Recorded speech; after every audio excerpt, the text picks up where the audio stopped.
Well, hey there, how's it going? This is Seth from retipster.com, and in this video, I want to give you a quick tour of an online app called DealCheck. And DealCheck is probably the best rental property calculator I've seen out there to date, and I've played with a number of them. One of the things I like about DealCheck is not only the fact that it takes a fairly complex process and makes it like extremely user-friendly, but it's also optimized for mobile devices. There's actually an app available both in the Apple App Store and in the Google Play Store. So whether you have an iPhone or an Android, you should be able to get this app. And you'll also notice the rating is very, very good. They've got a lot of dedicated users who use this app a lot, and they do a great job with it. So in this video, I'm going to show you the web-based version. So go ahead and sign in here. Once you're signed in, all you have to do is go here to add a property. And what I'm going to do here is enter all the data manually just to make sure I'm paying close attention to all the inputs. Something that applies to any type of projected numbers like this, whether you're analyzing a rental property or a business or anything that is expected to produce cash flow in the future. I cannot stress enough how important it is to make sure that whatever data you're putting into your calculations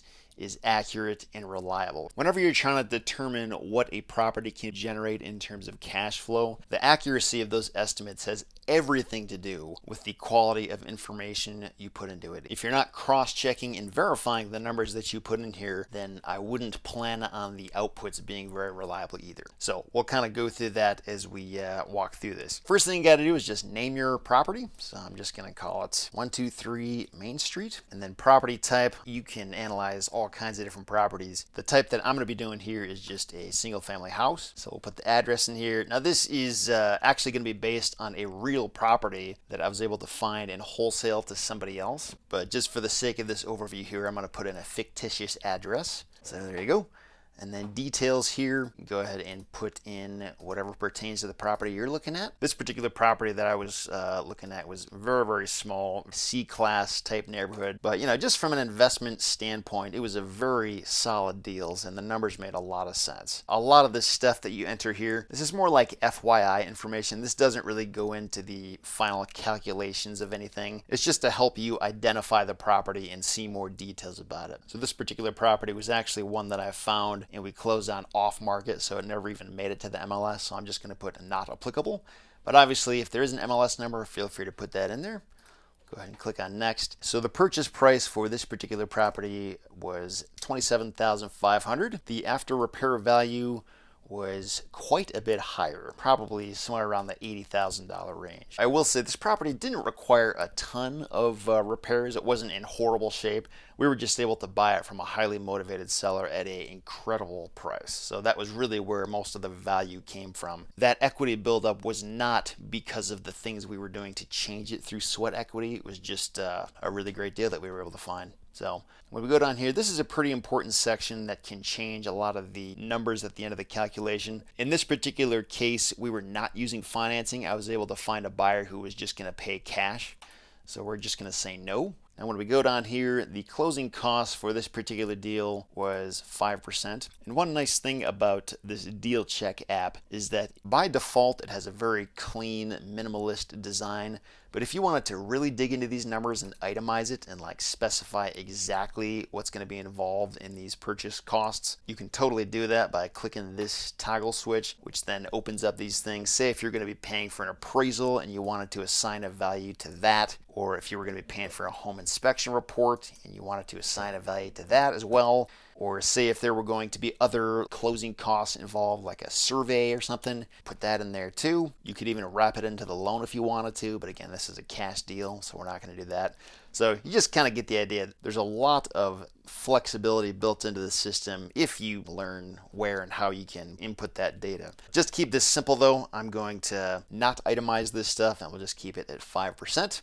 For rehab costs, on this particular deal, there wasn't a lot to do, but I'd say right out of the gate, there was like $2,500 of deferred maintenance. And again, if you did want to itemize this, you could. If that's something you need to do on a more complex project. But again, I'm just going to keep this simple, call it $2,500. Now moving on to the next screen here. So for the gross rent, this particular property was making $750 per month. for the seller that we bought it from. So that was the current rent rate. This particular number is very, very important to get accurate, and we were able to get pretty confident in this for a few reasons. First of all, we had an actual lease in our hands showing what the current tenant was paying. So obviously that's a pretty reasonable way to verify the rents. We were also able to look at the seller's tax returns to verify how much income they reported from this particular property. We also checked with our property manager to ask them what they thought a reasonable rent expense would be for this kind of property in this kind of neighborhood where they have other units. And they also agreed that this would be like the absolute minimum we could expect to make. So again, super important to get this number right. Don't just believe whatever the seller or the realtor tells you. Make sure you're actually verifying it with actual historical data and or talking to somebody who's always working in that market and you know you can trust their opinion. For vacancy, in reality, this is probably like 3% in the market that I'm in, but to be conservative, we're going to leave this at 10%. And then other income, if we did have like coin laundry or vending machines or something like that, we could put that in here. This particular property does not have that though, so we're just going to leave it as is. Again, if you want to itemize this to your heart's content, you can do that all you want. And then moving on to the operating expenses, this is something that I'm definitely going to be itemizing because there's a lot of moving pieces in the operating expenses. So we'll go ahead and open this up. In this case, the property taxes per year was $1,464. That's what the bill was at the time we purchased it. That's likely to change in the years ahead, but at least that's like a solid historical number that we were able to verify and not just take the seller's word for it. And then insurance, we were able to get a quote for $553. So we were very confident about our numbers with that. Property management, our property manager charges 10%. So that's what we put in there. Maintenance, just as a standard practice, we always plan on 10% for our properties. This particular property wasn't like in amazing shape, but it wasn't in complete disarray either. So 10% is a pretty reliable number to use. Capital expenditures is like if we were going to proactively buy all new appliances or make huge rehab improvements on the property. And in this case, this property didn't really warrant that. So we're just going to delete this. I'm not saying you should be doing that for all your properties. Like if you do have a property that really does need a lot of help and a lot of expenses to be paid on an ongoing basis, you should put in there what you need to put in there.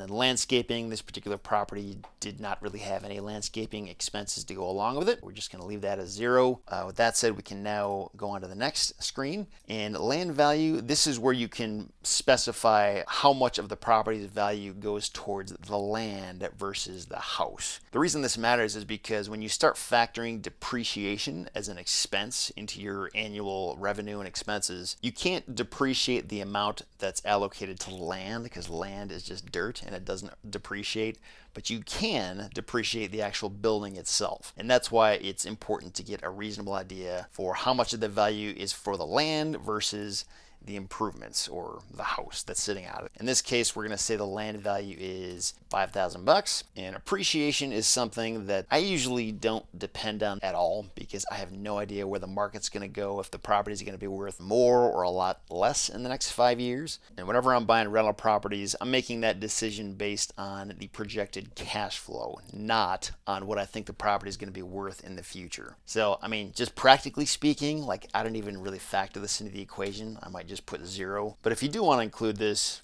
3% is probably a reasonable number. And as for the income increase, I'm going to just put 3% for that. I'm going to assume these expenses will also increase by 3%. And the selling costs, if and when the day comes that I sell this property, this is just going to account for all the costs that go into that process. So if I'm hiring a real estate agent, if I have to pay them a 6% commission, say if I wanted to add another 1% for any other closing costs I might have to pay along the way, that's probably a reasonable expectation to put in there.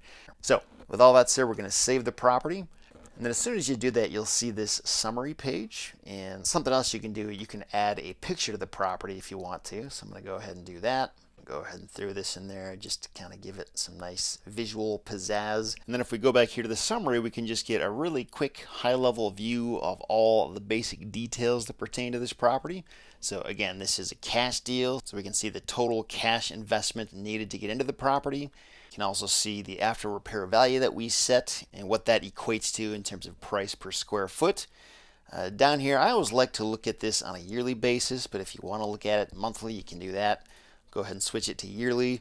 And you can just see, per year, after we collect all the rent minus vacancy minus the expenses, this is the net operating income that we can expect to take home, which in this case looks like it's just enough to buy a halfway decent vacation each year. And you can also check out the post-tax cash flow if you want to do that. You can do that by going up here to the settings and then entering that in right here. So if you wanted to make it higher or lower, obviously it's not hard to do that. So if we go back here now, we get this nice animated pie chart.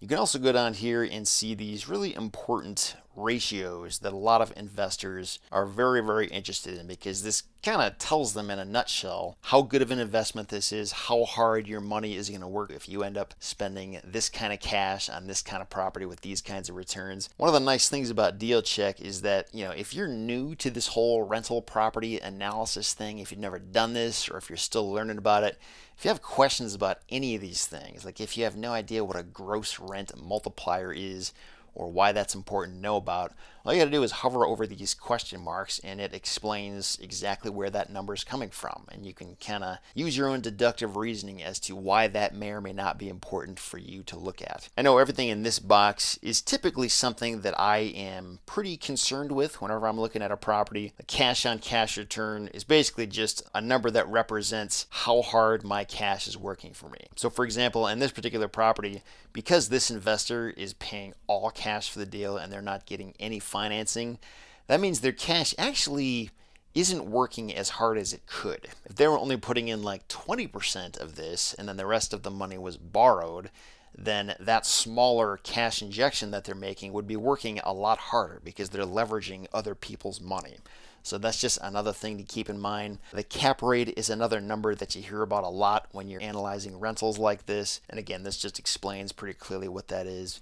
So yeah, that's the summary page. You can also go and check out the projections, and you can either have it show you the highlights, so all these key milestones over the next 30 years, or you can have it show you literally every single year going forward. And then you can check out what it's going to look like based on those assumptions you put in there, with the rent going up 3% each year, the expenses going up 3% each year. You can also see how these investment return ratios are changing from year to year as you go on and on and on. So just super helpful if you like to dig into the numbers. This will really show you pretty much everything you'd ever want to know. You can also check out a map of the property. Again, the address that I put in here doesn't exist, so there is no map. If there was an MLS listing, you could put that in here, but again, this was an off-market property, so that doesn't really apply. Some other super helpful things that come into play here, and I believe these are only available if you are on a paid plan, is the offer calculator. And what I love about this is that you can basically just specify whatever your requirements are. You could do one or multiple requirements. Say like you have to have at least $200 per month in cash flow, or your cap rate needs to be at least 13%. You can apply as many of these things as you want, and it will tell you right up here the highest offer you can possibly make. Or say if the total cash needed, if you couldn't do any more than $10,000, well in this case, remember, you're paying all cash. So when you consider the cash paid to the seller plus your closing costs, in that case, the highest offer you can make is $7,000. Or say if you put this number up to $20,000, well, in that case, your offer can go a little bit higher. Say if you didn't really care about that. Say if you're more concerned about the cash on cash return and you wanted this to be, I don't know, 20% or something crazy like that. Well, in that case, then your highest offer would have to be $14,500. So what I like about this is that it makes it super easy to like make offers on the fly based on what your specific requirements are and what constitutes a good deal. And remember, this entire calculator is available as an app that you can put on your phone. So you can like literally be talking to a seller face to face, and you can tell them verbally, look, this is what I can do based on what my requirements are. And it will tell you flat out what the number has to be based on all the other numbers you put in there. So it's something that like you can take with you wherever you go, and it makes it as idiot proof as possible to make good and accurate offers that make financial sense for you. And I don't really know of any other app out there that lays it out this clearly. Another thing you can do here is you can generate these reports. Say if you do want to take the property to another investor, if you're looking to wholesale the property, maybe if you're a real estate agent and you want to show somebody very clearly that it's a good deal and why it's a good deal. Or say if you need to take this to a banker on a bigger deal, like a big apartment building or something like that, all you got to do is go over here to this property reports tab, and you can check out what these reports look like. And it just gives you a really nice professional looking report with whatever picture you put in there. Again, if this was a real address, you'd find a map image right here.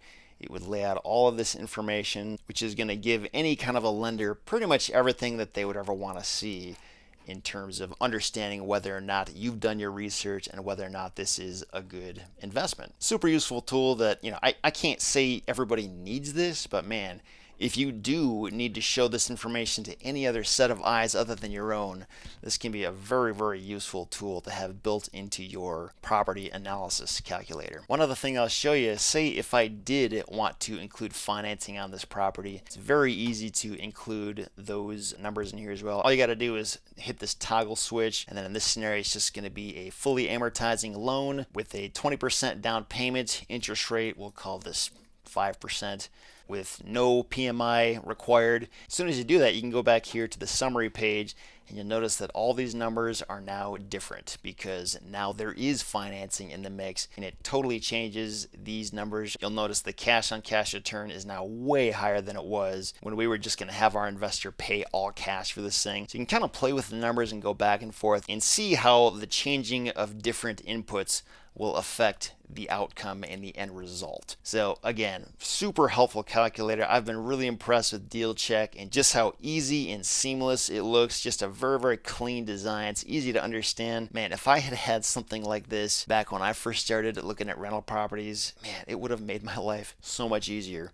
So if that's you, I want your life to be easier as well. Definitely check out DealCheck. I'm going to have a link to the DealCheck website. That is an affiliate link. We make almost nothing from it, but just so you know, that's there if you want to check it out. And yeah, in any event, I hope you found this helpful. I hope DealCheck is a super useful tool in your arsenal. I wish you all the best on your next rental property.